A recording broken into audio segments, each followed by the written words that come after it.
Every time this defense takes the field, they are hunting for the ball. It is an exciting brand of football that this Bears D is playing right now. Hello, everyone, and welcome into Bears Blitz, brought to you by IGS Energy. I'm Cassie Carlson, alongside Luke Canellis and Anthony Herron. Hey, can the Bears make this thing 5 in a row for the first time since 2018? Can they walk into a 1-5 Ravens team on the road at Baltimore with Lamar Jackson trending towards playing and keep the fun alive in Chicago? Why not, right? I mean, let's see if the Bears can continue this role. I think it's going to be tough because right now it looks like Lamar Jackson will play in this game. By the way, Lamar Jackson, if you're listening to me, I know you're making $260 million right now. You need to renegotiate that contract. When you look at what the Ravens were with Lamar Jackson starting for 4 games and what they've been without him, it's drastic. The guy leads the NFL with a 130 passer rating in the 4 games he's played in. In the 2 games he did not play, Big A, Cooper Rush, as starting quarterback in Baltimore, once on 22 drives, they scored a touchdown. Huge disparity in the overall scoring offense for Baltimore as well. The games they have the 2-time MVP versus the games where they don't. So it shouldn't be a big shock there. But we were kind of thinking and hopeful that maybe going into this matchup, the Bears would be the team looking healthy, as beat up as the Ravens have been. Baltimore coming off a bye. They are getting some reinforcements back. We're going to see the return of Roquan Smith against the Bears as well. And now the Bears are the ones who are looking a little bit banged up. But we're looking at the numbers right here with Lamar Jackson when he's in the lineup in those 4 games, just how fantastic the Ravens offense has been. 10 touchdown passes. None for Cooper Rush in the game that he's had the opportunity to play. Now, younger, less experienced, not a 2-time MVP. So, I mean, we don't expect him to be as good as Lamar Jackson. But Derrick Henry has been able to be productive, and they still really haven't been able to put up the same amount of points. Yeah, the good news for the Bears is they went into this week preparing like Lamar Jackson was going to play. So that's what they have been working on every day so far this week. You mentioned the injuries. It is a huge concern right now in the secondary, especially with Tyreek Stevenson out with a shoulder injury. And then the late add of Kyler Gordon with a groin and calf injury, and now he has been ruled out for the game. First, the question was if Tyreek Stevenson is out, who's going to play outside corner? And everyone thought Kyler Gordon would move to the outside. Now the question is who's playing outside corner and who's going to play nickel for this Bears team? Well, I think they're in a tough position now because I wanted to keep, before we learned that Kyler Gordon wasn't going to play in this football game, I thought you keep Gordon at nickelback because he's mastered the position so well, and you move Nick McLeod or Josh Blackwell to outside corner.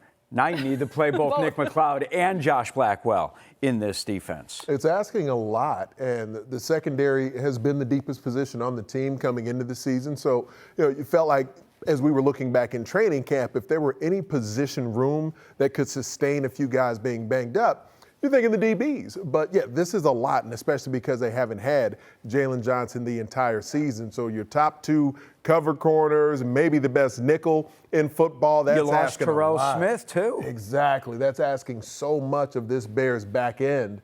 And the pass rush, while timely, situationally, it's not like the pass rush has been overwhelming opponents either. So this will be a unique challenge for Dennis Allen, especially because everyone's preparing as though Lamar Jackson will be back in the lineup. So you combine those 2 aspects of Baltimore with him and Derrick Henry. How do you go about defending that? Do you put more bodies toward the line of scrimmage to try and stymie what could be a dominant rushing attack? Well, let's stick with Lamar and Derrick Henry because Dennis Allen was asked, how do you defend a true dual threat quarterback like Lamar? Because he has that arm talent, but if you rush too many guys, he'll take off with his feet and escape. And my question going into this is how healthy is he going to be? Are we going to see the true Lamar because it was a soft tissue hamstring injury that kept him out for those 3 games? But Lou, when you look at the injuries to the defense and how they're strategizing how to play this game, are you more worried about Lamar or are you more worried about Derrick Henry, who, as Dennis Allen said, you want to take his pistons away in his legs and make sure you tackle low, not high? It's a great question. And you brought up Lamar Jackson, and, is he really a threat to run the football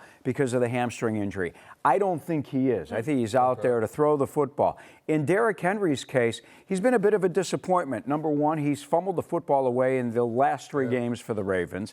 Number 2, he had a great game to open the season in that wild one against the Bills that they lost 41-40. And then he had his second best game of the season in the most recent game before the bye week against the Rams. But in the middle, all right, he had, let me look at my note, in between 33 yards against the Texans, 42 yards against the Chiefs, 50 yards against the Lions, and 23 against the Browns. All with pretty good run defenses.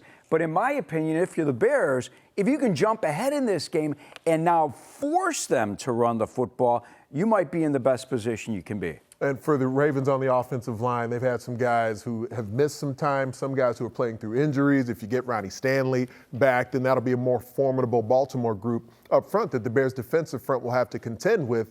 And then perhaps Noah Sewell comes back into the lineup for the Bears this week. And so if you get that, you get Tremaine Edmonds, TJ Edwards, and perhaps some 3 linebacker sets with Noah Sewell out there as well. We've seen that operate really on a short period of time because TJ Edwards was banged up early, then Noah Sewell's been banged up here recently. But perhaps if you are mostly concerned with the Baltimore run game offensively, then this Bears defense, if you have all 3 of what you presume to be your best linebackers available to play off ball, now you're in a good spot. And when Derrick Henry came out of high school, guys, I called the game he plays in, the All-American Bowl, and I said way back then, he was just a high schooler, and he was the same size then that he is now. I said, oh, this guy's too big. Nick Saban's going to move him to tight end or something like that. I still contend that he's too big. He's too big to be tackled. So, I mean, yes, the production has been a little bit up and down this season, but he's been one of the all-time greats, and the Bears' run defense has at least shown some signs of improvement recently. Kevin Byard will be playing against Derrick Henry, his former teammate in Tennessee, for the first time as a pro this week, and he said he's looking forward to it, but he also joked that Derrick Henry never actually practiced in training camp because he kind of had his own set of rules, knowing that he was going to get so many carries throughout a season. I want to talk about this Bears defense and the takeaways tear that they have been on, because 3 or more takeaways for a 4th straight game that came against the Saints. They lead the league in takeaways with 16, already have 11 interceptions. And Kevin Byard saying the Bears' motto is get the ball, and Dennis Allen reiterating it. It's all about putting his players in a position to succeed. We're having a lot of fun. You know, our motto in our room, especially in the defensive back room, is getting the ball. Al preaches it every single day, practice, games. We have a certain quota that we got to hit every single day, and it's usually 4 in practice, 4 on game day. And we've been hitting them. Every time we take the field, we're hunting the football, and we're trying to, take the ball away and get the ball back to the offense. Because really, at the end of the day, that's the only reason why we go out there is to get the ball back for the offense. So that's kind of our focus. And a cool thing about Kevin Byard now in year 10, he had his career high interceptions at 8 in year 2. He said he's already reevaluated his numbers now at this point in the season, wanting to beat that. Pretty incredible that in year 10, he's already producing at the rate he is. I love watching Kevin Byard out there because I always considered, and we had the opportunity to have Kevin Byard on our show last year every week, and I always thought that Byard was the one guy that really brought some professionalism to that locker room, really kept that secondary intact, even through all the difficulties that team went through last season. And now to see this team come up with turnovers, actually takeaways in bunches, and Byard leading the way. And Byard leading the way, I couldn't be happier for the guy. Yeah, and Kevin Byard, someone that Ben Johnson talked about on Friday, saying that he has that poise and people listen when he does talk. And I got to talk to you about the linebackers, switching Tremaine Edmonds to the weak side, and he's producing at a very high rate. And we're seeing his best season now in Chicago. Why did that switch make sense for Dennis Allen and his defense? One of the things that Tremaine Edmonds has always been exceptional at is playing in space. And I've been talking to you guys throughout the season about that athleticism and how it shows up. But immediately reading and reacting to the run, bringing force toward the line of scrimmage, he's been more inconsistent in that regard. So now getting him accustomed to playing the will, and especially now that TJ Edwards has been back healthy in the lineup, you get a big-time Mike linebacker, you can get Tremaine Edmonds more outside. And that will linebacker still has to operate within the box, but there's more opportunities for him to be in space and just use that sideline-to-sideline athleticism. It's been a great change for this Bears D. Big A, he is racking up monster tackle numbers. First 2 seasons with the Bears, he had a $110 in each of those first 2 seasons. He's already halfway there through 6 games. Did you expect the big tackle numbers at the Will? From what I saw in the preseason, I thought there was a chance of it, but you never know until you get into game action. It's been really gratifying to see. I want to see him be the best linebacker on the field this weekend. Really, throughout this process in the spring and in camp, we've been pretty consistent with let's drill the footwork. Let's have that footwork guide us through our progressions. And there's times where we're really good at it, and there's other times where we maybe are either too fast or we're too slow. You go back and you don't throw the pick, and you complete 2 or 3 of those on the runs, and the efficiency-wise is up there with 70%. Yeah, that 70% completion percentage is the magic number for Caleb Williams. Ben Johnson made that goal public throughout training camp, and he's right now hovering around 61%. And he has vocalized his frustration with not being able to find the completions, especially on the run. That's not what he's used to being himself as a quarterback. That's typically when he is so special. But Ben Johnson keeps reiterating the message that they need to find completions, especially with so many mouths to feed. But Lou, are you willing to be patient with Caleb Williams finding his rhythm in the passing game if the run game can carry this offense for as many weeks as it has now, too? I am 100% because my head coach told me to wait until December, and in December this offense would be playing its best football. Cassie, you said it's at 61%. It's been dropping since that Dallas game. That's bothersome. I think he has shied away from the easy throws, Big A, finding his tight end. We're going to talk about the tight end coming up in a second. They have used their tight end. They have thrown to their tight end the fewest amount of times in the NFL.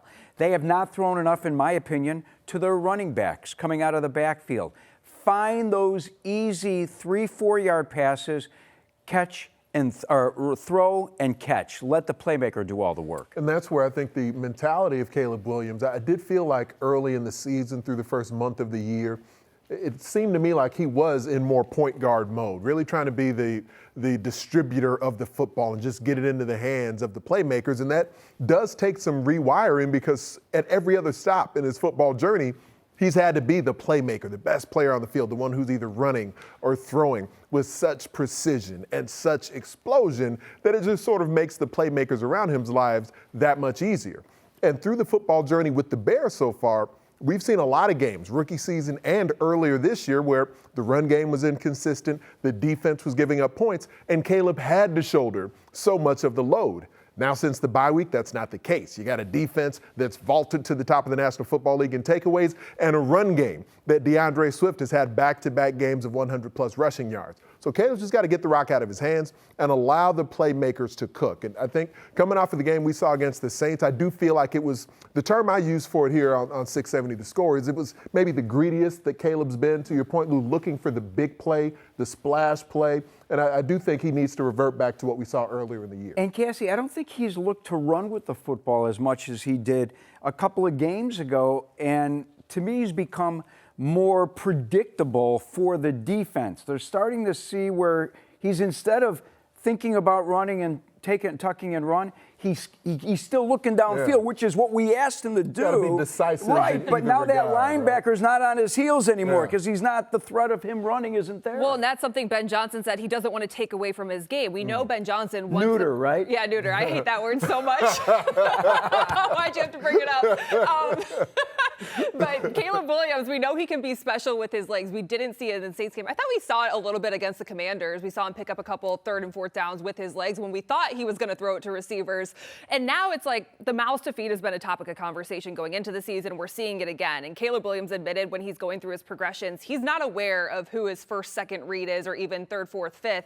He said if they win games, no one's going to complain about the targets they get. But Colston Loveland being down on so many targets, especially when you're comparing to Tyler Warren with the Colts right now, is a huge topic of conversation, not only when we're talking to Ben Johnson, who loves Colston Loveland's approach, says he's super professional for being a rookie, but when you're looking at the grand scheme of things, you're like, why isn't this guy who was drafted in the top 10 to be a wide receiver type tight end not getting the targets that we thought he was going to get in his rookie season? Yeah, they're not feeding the tight end at all, whether it's Colston Loveland or Cole Kmet when healthy, and Kmet won't be out there on Sunday against the Ravens. And you touched on it. You look at Loveland's numbers compared to Tyler Warren in Indianapolis. Warren has tripled the production that Loveland has so far. And by comparing the two, I look at Colston Loveland in a similar way to how I look at Caleb Williams. Guys who have all the physical potential for their position, but by comparison to their main contemporary, Tyler Warren had to carry so much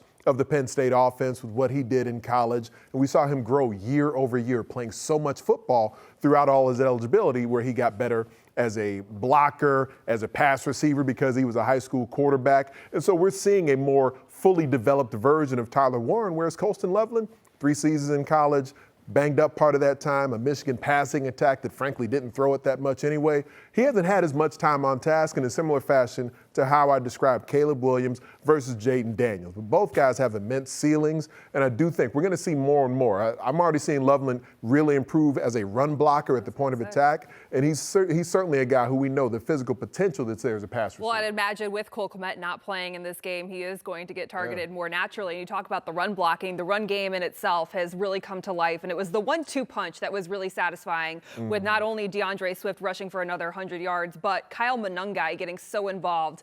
And I think everyone thought when Ben Johnson was hired, they were going to have some sort of 1-2 punch, but it took them a while to figure it out. Do you feel like that was textbook of the kind of run game and combo of two different types of backs that Ben Johnson wants to see in this offense? I think it was two reasons why. Number one, you needed the offensive line to gel so they could create the openings for these running backs, number one. And number two, these two guys in the backfield needed to build some chemistry as well. And I feel like the coaching staff needed to gain some confidence with the rookie and Kyle Monangai.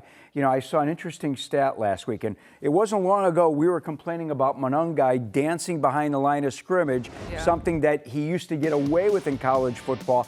Last week in that game against the Saints, Big A, he was second fastest when it came to, with the football, getting to the line of scrimmage. That's when he was at his best in college, evaluating, watching his entire Rutgers career, calling a lot of his games back there. He's a slasher. When he gets north and south quickly, that's when Kyle Monangai is at his best. And we're seeing, I think, the best version of what we've seen from DeAndre Swift in his time with the Bears as well.